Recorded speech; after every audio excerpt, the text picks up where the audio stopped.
Crimes इन Hindi channel पर आपका स्वागत है। सब्सक्राइब करें और दूसरी कहानियां चेक करें। आज की क्राइम स्टोरी है विश्व हिंदू महासभा के अंतर्राष्ट्रीय अध्यक्ष रणजीत बच्चन की। एक साधारण परिवार में जन्मे रणजीत को उनकी महत्वाकांक्षा ने शोहरत, पैसा और पावर सब कुछ दिया। उन्होंने दो महिलाओं से शादी भी की। 2 फरवरी रविवार को वे मॉर्निंग वॉक पर निकले थे। उस वक्त उनके साथ एक दोस्त आदित्य कुमार श्रीवास्तव भी थे। लखनऊ के हजरतगंज इलाके में ग्लोक पार्क के पास किसी अज्ञात व्यक्ति ने उन्हें गोली मार दी, जिससे रंजीत की मौत हो गई। आदित्य को भी गोली लगी और उन्हें सिविल अस्पताल में भर्ती कराया गया। गोरखपुर, उत्तर प्रदेश में एक कायस्थ परिवार का लड़का रणजीत कुमार श्रीवास्तव अभिनय का शौकीन था। ये बॉलीवुड के उम्दा कलाकार अमिताभ बच्चन को आदर्श मानता था। इसीलिए उसने अपने नाम में से श्रीवास्तव निकालकर बच्चन लगा लिया और उसका नाम हो गया रणजीत बच्चन। साल 2000 में नुक्कड़ नाटक करते हुए रणजीत की मीटिंग कालिंदी शर्मा से हुई। दोनों के थॉट्स मिले तो जल्दी ही फ्रेंडशिप भी हो गई। रणजीत सोशल और पॉलिटिकल क्षेत्र में आगे जाना चाहते थे। उन्होंने कालिंदी की सलाह पर देश में शांति का संदेश देने के लिए फरवरी 2002 में साइकिल यात्रा शुरू की। 4 फरवरी 2002 को 16 लोगों के साथ शुरू हुई। ये साइकिल यात्रा 8 साल तक चली, जिसमें सिर्फ कालिंदी ही आखिर तक उनके साथ रही। इसी यात्रा के दौरान फरवरी 2005 में नासिक के एक मंदिर में रणजीत और कालिंदी ने शादी कर ली। इतनी लंबी साइकिल यात्रा का रिकॉर्ड बनाकर उन दोनों ने लिम्का बुक में अपने नाम दर्ज करवा लिए थे। साल 2013 में यूपी विधानसभा चुनाव में समाजवादी पार्टी के लिए दोनों ने जमकर प्रचार किया। अखिलेश यादव मुख्यमंत्री बने तो रणजीत को राज्य मंत्री का दर्जा मिल गया। दोनों को 5-5 लाख रुपए कैश मिला और लखनऊ में एक फ्लैट भी। रणजीत को नेम, फेम और पावर मिली तो कार की कमी महसूस हुई। लखनऊ में ही विकासनगर की रहने वाली स्मृति वर्मा को अपनी एसयूवी कार बेचनी थी। स्मृति सरकारी नौकरी में थी और अपने नायब तहसीलदार पिता की करोड़ों की संपत्ति की मालकिन भी। साल 2014 में कार के सौदे को लेकर स्मृति और रणजीत की पहली बार मीटिंग हुई और फिर ये सिलसिला रुका नहीं। 18 जनवरी 2015 को रणजीत ने कालिंदी को बिना बताए चुपके से स्मृति से दूसरी शादी कर ली।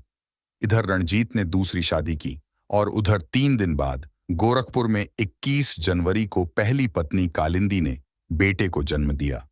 जब कालिंदी को पता चला कि रणजीत ने दूसरी शादी कर ली है तो उस पर तो जैसे पहाड़ टूट पड़ा।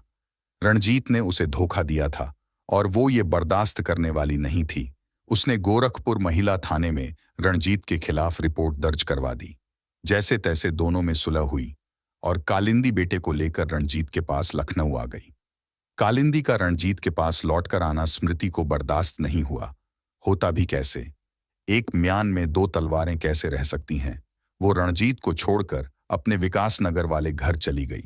साल 2017 के आखिर में रणजीत और कालिंदी का 2.5 साल का बेटा नहीं रहा। इस घटना के बाद ही रणजीत की जिंदगी में सबसे बड़ा बदलाव आया। बेटे के दुख से आहत रणजीत ने आध्यात्म का रुख किया और विश्व हिंदू महासभा नाम का संगठन बनाया।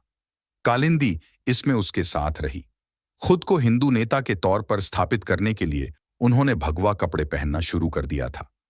कौशल्या आश्रम के नाम से वृद्धा और अनाथों के लिए वे एक संस्था चलाते थे।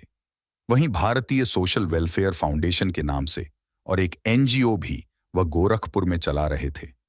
भारतीय कायस्थ महासभा के राष्ट्रीय अध्यक्ष भी रहे।